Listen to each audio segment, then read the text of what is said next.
In this very in-depth forecast, the Midwest and Ohio River valleys are currently being monitored for a significant severe weather outbreak.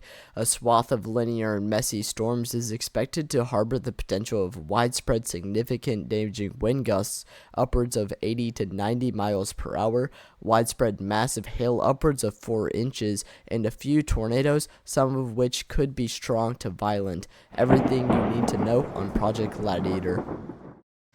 Hello everyone, and welcome back to another Project Gladiator weather forecast. Today I'll be covering the weather for May 8th of 2024.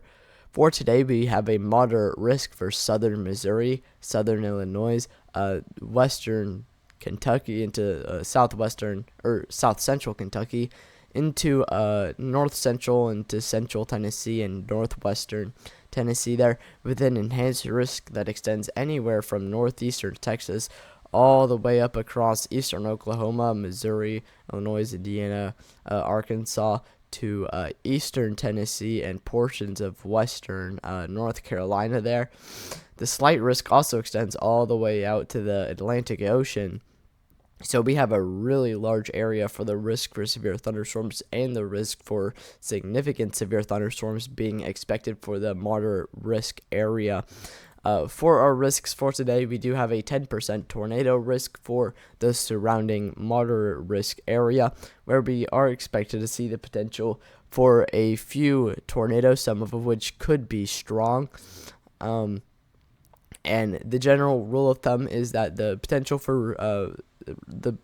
for expected weak tornadoes is to a point expected if we have the possibility of strong tornadoes. We also have a 5% that extends down into northeastern Texas.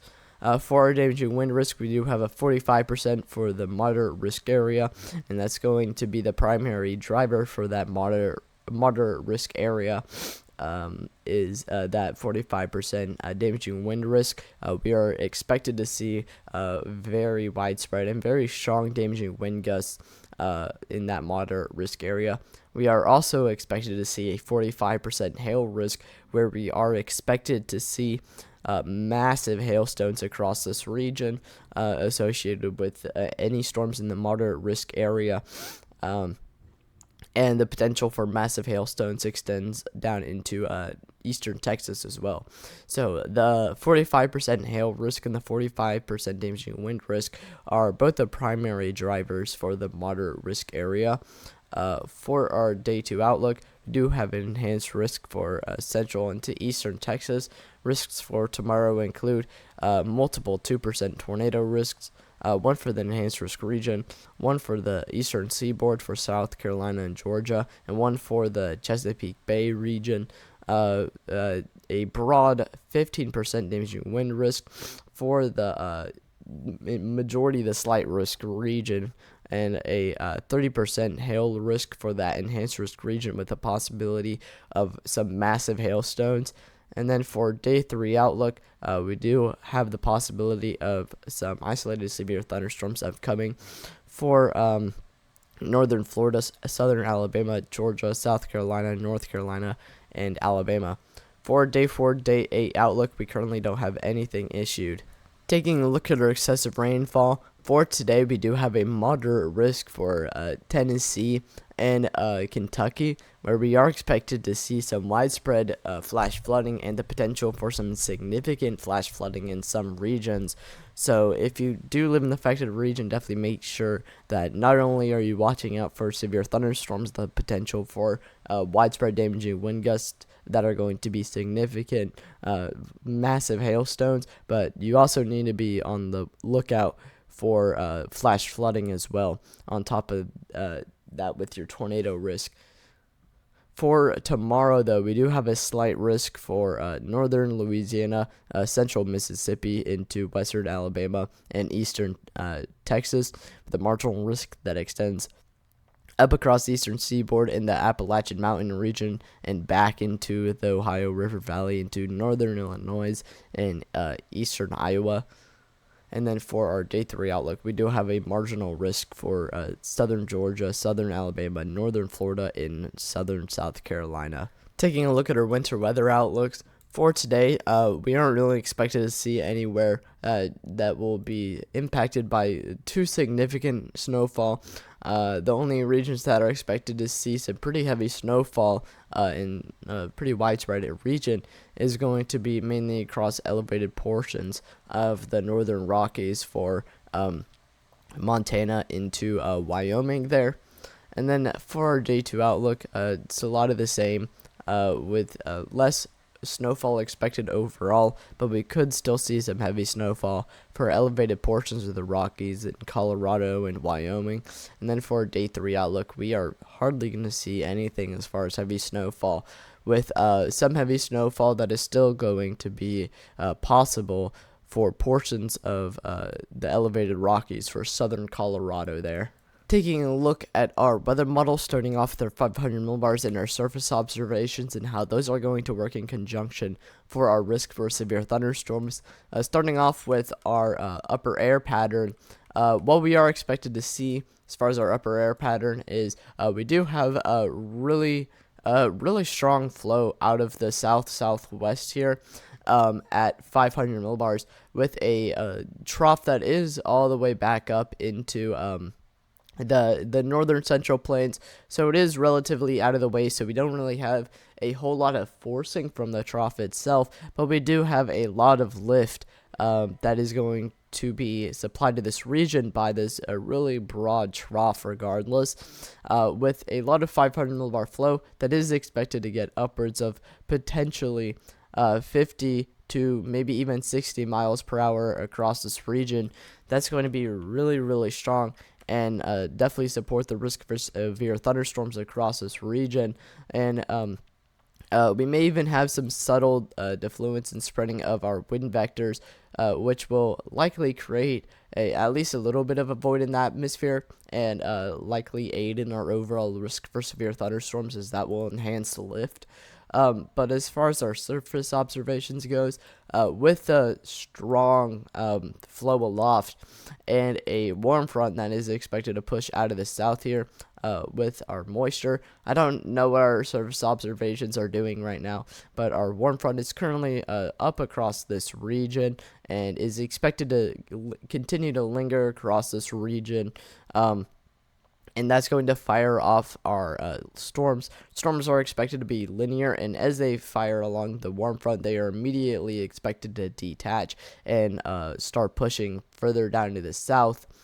And because of the orientation of the warm front and how storms are going to fire, with our strong flow aloft, the majority of our precipitation is expected to be vented onto our storms, so it will make it more of a linear mode as it moves further down in the south, which will overall be more supportive of a damaging wind risk than it will be of a tornado risk, but we will still see the potential for tornadoes across this region, and some of which could be strong.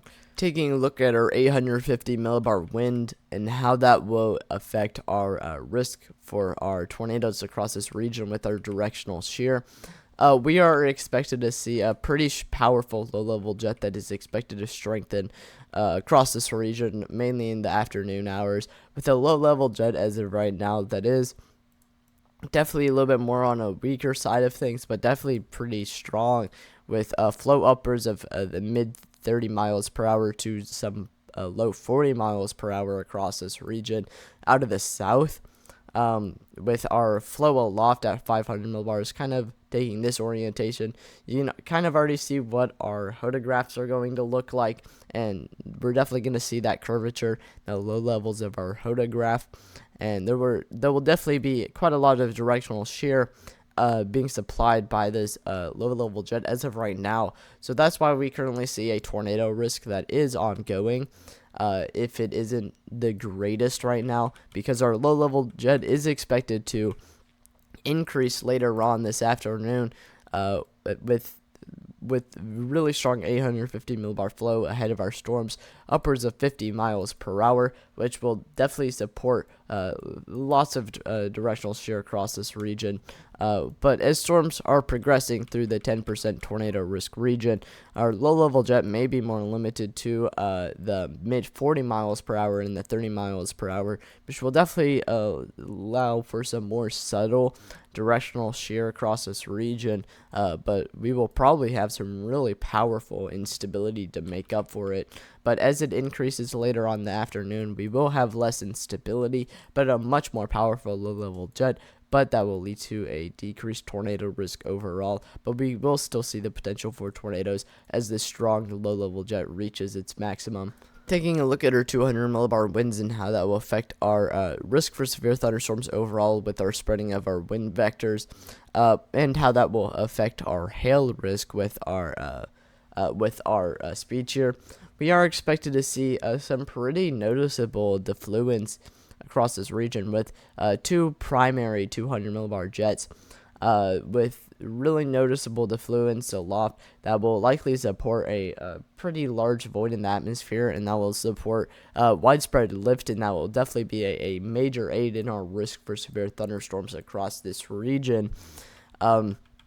And as far as our speed shear goes, our 200 millibar jet in the north is expected to be more subtle, but still have some strong flow with 200 millibar flow that is expected to get upwards of 80 to 70 knots across this region, which will still be supportive of a hail risk. I'm not really sure if it's up to the extent of a moderate risk for hail, as we may definitely have much more subtle speed shear across this region, but it does mainly come down to coverage. So even regardless if we have some more subtle flow aloft, the coverage of our storms definitely may be much more widespread than 30% hail risk would be. So it does come down to our coverage. So even regardless, if we don't have like the crazy strong directional shear that we would expect for a moderate risk, that's not really what's needed for a moderate risk, because what you really need is just the coverage for your storms, and that's what we're going to get. Our speed shear will definitely be sufficient enough to support the potential for massive hail, which is what we need. Taking a look at our storm relative velocity and how that will affect our tornado risk across this region with our directional shear, we are expected to see some pretty strong storm relative velocity values across this region, with storm relative velocity values that aren't being contaminated by areas of rotation being simulated on our models. With storm relative velocity values that are expected to get upwards of 300 to 200 and 100 meters squared a second squared of storm relative velocity across this region, that will definitely be sufficient for tornadoes across this region, and the potential for strong tornadoes as well. This is definitely a little bit more on the subtle side of things, which is overall more in line with a 10% tornado risk, but we will likely have much more stronger instability to really make up for the lack of significantly strong storm relative velocity values. But still, regardless, this is in line with a 10% tornado risk. Taking a look at our bulk shear values and how that will indicate our hail risk across this region, we are expected to see some really strong bulk shear values that are going to be backing our storms in our moderate hail risk, with bulk shear values that are expected to get upwards of 40 to 60 to potentially even 70, maybe even 80 in some regions. Which will definitely be really supportive of the potential for some massive hailstones across this region. And with storm coverage being mainly in a linear mode, that will definitely have the coverage to warrant a 45% risk for large hail across this region. So again, we will definitely see the potential for some really massive hailstones as a result of some really strong shear.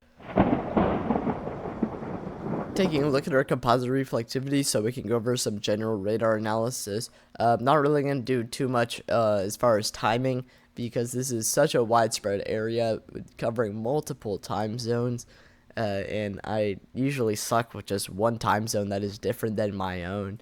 So let's just do some general radar analysis. We are expected to see continuous upscale growth across the Tennessee and Kentucky region, as potentially more messy and potentially even some more discrete cells being possible for the duration of this event, for definitely a couple of hours. And that is going to be leading to that moderate risk area, as we will have mainly constant storms for a good portion of this risk, and these storms will be capable of all hazards, including the potential for some strong tornadoes being possible, especially when the low-level jet increases later on, the potential for some massive hailstones, and the potential for some damaging wind gusts as well. However, the main event is going to be when the moderate risk for damaging wind gusts comes to fruition, and that will be mainly a linear development, as we will have a MCS that is expected to develop across a moderate risk area. It doesn't look as organized as it did in previous models. In fact, it looks significantly less organized and less in line with that moderate risk area than what was previously expected on some other model runs, which is actually extremely surprising. I wouldn't be surprised to potentially see a shift in the moderate risk in some direction at least. I'm not really sure where, because it's kind of a mess all over the place. But it's definitely going to be potentially a little bit more hard to get the risk for some significant damaging wind gusts in the moderate risk area, as a result of the fact that the linear mode is kind of having a hard time here. But with this MCS, regardless, you will see some really strong damaging wind gusts. Model 7 kind of trending towards it developing mainly in the central Missouri region, and up into St. Louis, and that will support the potential for some embedded tornadoes along with it, along with that potential for some significant damaging wind gusts that will be probably just scattered all throughout this line. Like, it's going to be extremely widespread throughout that line, as well as the potential for some massive widespread hailstones. And then it may even detach here with an area of the MCS that may continue to take it more slowly through southern Missouri here and northern Arkansas, and that northern mode will just blast into Kentucky and northern Tennessee there, and will continue into the overnight hours and be supportive of some widespread strong damaging wind gusts, the potential for some significant tornadoes embedded, as well as the potential for some widespread large hail as well. So definitely make sure you're staying weather alert. However, this is definitely a little bit more on the extremely messy side of things. So I do have my doubts as far as that more messier mode, especially with some of these renegade supercells being in front, that will likely potentially inhibit our MCS a little bit more. But these more linear, or these more discrete cells, will definitely have more of a potential of producing a tornado than our linear mode itself. So if you're looking for the potential of tornadoes, definitely look for these more discrete cells. But if you're looking for some strong damaging wind gusts in the overall main event of the risk for severe thunderstorms for this afternoon, definitely make sure you're watching for that MCS, as that will definitely be the main event with some strong damaging wind gusts and the potential for some massive hailstones. But with this setup kind of being dookie, I definitely have my doubts about it. Plus, with storms being with these more discrete cells being possible across Kentucky and Tennessee before the MCS actually develops, before it tracks through even, that definitely will likely lead to a tampered with atmosphere and potentially a overall less of a risk for severe thunderstorms than previously anticipated with that MCS, which will likely be a good thing for the citizens across this region. So again, I do have my doubts. Taking a look at our dew points and how that will affect our instability across this region, we are expected to have some really high dew point values across this region, with dew point values in the warm sector that are expected to get upwards of the low 70s and potentially even the mid 70s in some regions across Arkansas and Louisiana, and even reaching the upper 70s in portions of eastern Texas is absolutely insane. And that will definitely support very large amounts of instability across this region, as those really large dew point values are expected to extend up into the Cumberland Plateau region in central Tennessee. And that will definitely, again, support very large amounts of instability across this region. Honestly, no questions asked. Taking a look at our temperatures and how that will affect our instability across this region, we are expected to see some really hot temperatures, with temperatures that are expected to get upwards of the mid to low 80s across this region, potentially even trying to approach the 90s in some regions. That will definitely support a lot of instability across this region. However, in areas where the atmosphere has already been tampered with, plus with this potentially being more of a nocturnal event, across the Tennessee region, and then more more the Tennessee region, more the Kentucky region. For the majority of the moderate risk region, it does look like it will probably remain for the most part unaffected. It may not be as tampered with, and those temperatures will definitely be really strong, and the storms will likely occur during the day for the most part as well. However, in areas where the environment has already been tampered with, we are expected to see much more cooler temperatures. So regions such as southern Illinois, Kentucky, and northern Tennessee will likely have a significantly harder time producing some significant impacts, as the environment would have already been tampered with previously. Plus, further off to the east will definitely be a little bit more of a nocturnal event. So further off to the east, we'll definitely have a harder time supporting stronger instability and some more significant impacts. Taking a look at our lapse rates and how that will affect our instability across this region, we are expected to see some pretty decent lapse rates for the most part, mainly across the moderate risk area further off to the west. The eastern half of that moderate risk area is definitely going to have a significantly rough time, as we will see less lapse rates further off to the east, with lapse rates that are just barely above the minimum level, which will likely aid at least a little bit in instability. But with that atmosphere being tampered with previously, I don't really have significantly high hopes. But further off to the west, I still have some pretty high hopes for that moderate risk region. For southern Missouri to northern Arkansas and western Tennessee, we will have some strong lapse rates getting upwards of the 7s, potentially even approaching the upper 7s in some regions. That will definitely be a overall massive aid for our risk for hail as well as our instability.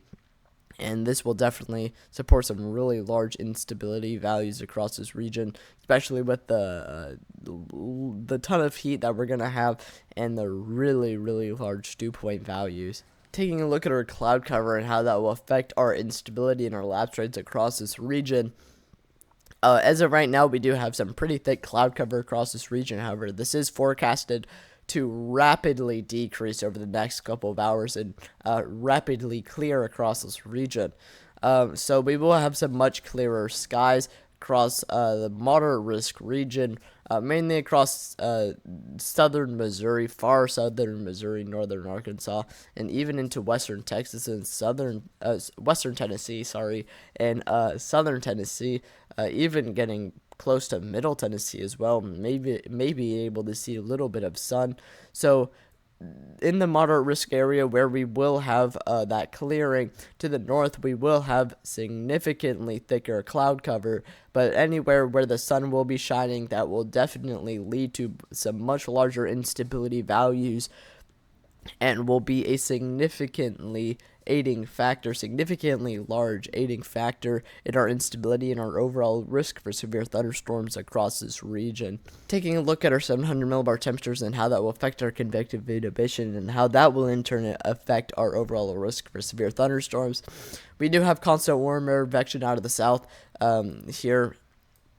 And it's really strong warm air advection as well. So we likely have an elevated mixed layer that is in place across the vast majority of the warm sector, which will need to be overcome if our storms want to develop across this region. But that will likely in turn lead to overall more explosive storms and more instability, as that elevated mixed layer will allow for instability to build across this region. However, our cap is fully eroded across this region. So by the time that elevated mixed layer does erode as well, our storms will be able to develop, and they will likely be really explosive as well. Our storms will likely be able to take their full course through the moderate risk area, at least further off to the west, before the sun actually fully sets. It definitely will be short a couple of hours, as it does look like our storms are expected to get out around midnight. But they definitely will have progressed through the majority of the moderate risk region, at least by the time the sun sets. Further off to the east, though, I definitely have my doubts, because with the environment being tampered with previously, constant warmer advection out of the south will likely lead to that cap being introduced significantly faster compared to further off to the west, which will likely be a significantly larger limiting factor than further off to the west. So I will definitely have my doubts for the eastern half of the moderate risk region as a result. But it does look like our storms will be able to fully run their course in the moderate risk region before that cap is fully introduced again. But with the sun setting and constant warmer advection and constant elevated mixed layer advection, that will likely lead to significantly less surface instability, but with the amount of moisture that we have, we will likely continue to see some strong surface instability. But we'll definitely need to see how our constant warmer advection out of the south, with this potentially being more of a nocturnal event for the eastern half of the moderate risk region and a previously tampered with environment, how that will affect our risk for severe thunderstorms overall, because I do have my doubts. Taking a look at our most unstable cape and how that will fuel our overall risk for severe thunderstorms across this region, we are expected to see a very large amounts of instability across this region, with cape values that are expected to get upwards of the upper 3,000s and even the mid to the low 4,000s in some regions. Will definitely be more than sufficient to fuel the potential for significant severe thunderstorms across this region, and more than enough to fuel the potential for significant damaging wind gusts, the potential for some massive widespread hailstones, and the potential for some significant tornadoes as well. With more subtle storm relative felicity, we definitely needed that significant instability to fuel the potential for significant tornadoes. Again, we could definitely see the potential for a couple of tornadoes and a few tornadoes as well, and even some of those could definitely be significant. I do know that the forecast discussion did indicate the potential for violent tornadoes. I definitely do not think that's out of the question, as we have very large amounts of instability across this region. As instability is the tendency for air to rise, it is buoyancy, and that does fuel our updrafts. And whenever you have strong instability like this is extremely strong instability. You have significantly stronger updrafts and definitely the potential for some really strong tornadoes being possible across this region, even with some more subtle storm relative felicity values. Further down to the south, we will have extreme amounts of instability, with cape values that are expected to get upwards of the mid 5,000s in some regions. Very, very large amounts of instability for this time of year. But it is May, so we definitely do see this time of year. Further off to the east, though, in the region where I do have a little bit more doubt, where I'm a little bit more doubtful as far as the risk for severe thunderstorms, we will definitely have very large amounts of instability to start off with. However, as storms progress through the moderate risk region, we will have overall less instability, as again the environment will be previously tampered with, but instability values will still be able to reach the 3,000s across this region, which will still be supportive of the potential for some significant severe thunderstorms. Taking a look at our surface-based cape, I don't really have a whole lot to say about this other than the fact that the majority of our most unstable cape is expected to translate down to our surface-based cape, so we are expected to see surface-based storms and the potential for tornadoes across this region. region. However, this is where my doubts for the potential of tornadoes come into fruition for the eastern half of this risk, as back into eastern Tennessee, we do have storms that would have tampered with environment previously, and at least less surface instability across this region, and likely overall less instability at the surface to fuel our potential for tornadoes. But we will still have some strong surface-based instability in the majority of the region. It will definitely be weaker, but will still definitely be sufficient to fuel surface-based storms and the potential for tornadoes. Taking a look at our 0 to 3 kilometer instability and how that will aid in our overall risk for severe thunderstorms across this region, we will have a pool of some really strong 0 to 3 kilometer instability across this region, with it being anywhere from moderately strong to some pretty strong 0 to 3 kilometer instability values across this region.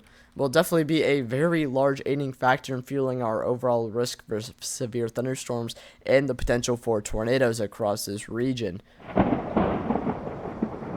Taking a look at our energy helicity index values and how that will indicate our tornado risk across this region, we are expected to see some really high energy helicity index values across this region, with energy helicity index values that are expected to get upwards of 4 to potentially even 5 and 3 across a very widespread region, indicating that we will have a very large amount of ingredients for tornadoes just stockpiled across this region, which will definitely be able to be tapped into by those more linear storms. But our more linear storms will definitely be a little bit more of a limiting factor for our overall risk for tornadoes. But regardless, we will still be able to see the potential for tornadoes, and definitely tornadoes that could be potentially significant to even violent as a result of the fact that we have just so much instability across this region. Again, we will definitely see the potential for significant tornadoes across this region. Taking a look at our significant tornado parameter values and how that will indicate the risk for significant tornadoes across this region. It's basically just a more in-depth, more complicated version of our energy helicity index values. It's sort of like supercell composite parameter in a way, but our significant tornado parameter values are definitely indicating the potential for significant tornadoes across this region, with some really decent significant tornado parameter values, upwards of 2 to 1, and maybe even some 3s in some regions, definitely supportive of the potential for significant tornadoes. Taking a look at our wind gust models and how that will indicate our risk for damaging wind gusts across this region. Again, this is going to be the primary driver for our moderate risk region, as we are expected to see some pretty widespread and strong damaging wind gusts, with the fact that this is going to be more of a linear mode. It doesn't look too terribly great on this model run, I'm going to be honest, but you can definitely see where we are expected to see widespread damaging wind gusts, with damaging wind gusts that are expected to potentially get upwards of 60 to potentially 70 and even 80 miles per hour across this region. Again, we are definitely expected to see some pretty widespread damaging wind gusts, regardless of how models indicate them, with the fact that this is going to be more of a linear mode. We will definitely see some pretty significant damaging wind gusts. Taking a look at our large hail parameter values and how that will indicate the potential for large hail across this region, we are definitely a little bit ahead of schedule before our storms actually develop. So what you're currently seeing now isn't necessarily the truest right now, but as far as what we definitely have right now, this is definitely indicating our ingredients being in place for the potential for large hail, and definitely some massive hail as well. And with our significant hail parameter, definitely ahead of schedule, but definitely indicating our ingredients are in place for significant hail. And then with our SARS hail size, this is absolutely insane, with widespread 4 inches and 3 inches, definitely indicating the potential for some very widespread massive hailstones. And our SARS significant hail percentage, indicating upwards of 80%, 25% and widespread 70% across this region, definitely indicating the potential for some widespread significant hail. Now that I've told you the weather, please go down to the description and check out the socials for Project Gladiator, and join the Discord for any updates on Project Gladiator. If you live in any of the areas that I covered for today, please stay weather alert for the time being. If you notice anything might have been wrong with this forecast, or like to make a suggestion or ask a question, please leave a comment. 3 other channels I highly suggest you check out are Wood Nation Weather, Weather Watcher, and JaxonWX, and hopefully I'll be able to see you guys tomorrow with another forecast.